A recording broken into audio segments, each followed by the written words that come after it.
Well, weeks after Hurricane Hanna blew through the valley, floodwaters still standing in some areas. Channel 5's Marisol Villarrel live from a cemetery where water is still standing. Marisol?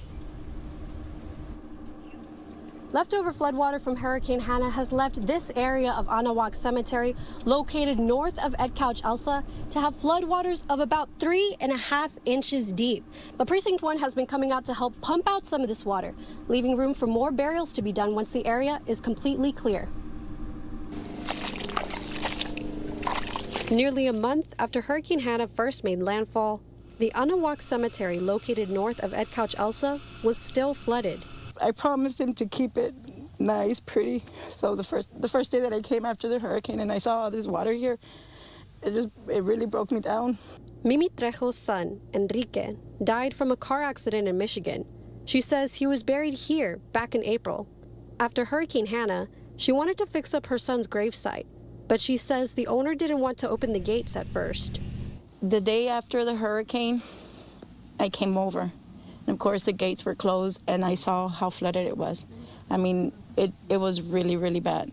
I couldn't even see my sons. I could only see like a part of my sister-in-law's tombstone.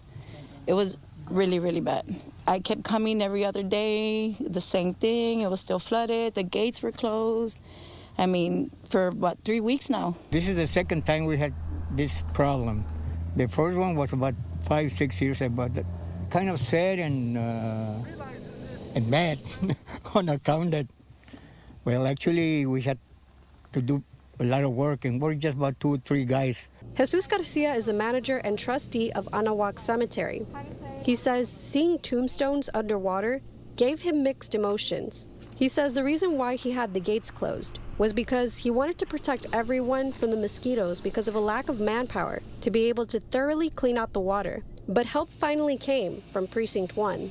So the only way to move it from one location to another is to extract it with these MOVAC pumps, which allows us to get somewhere around 7,500 gallons, extract it, and then move it to a ditch that does have capacity, and then have the water released there.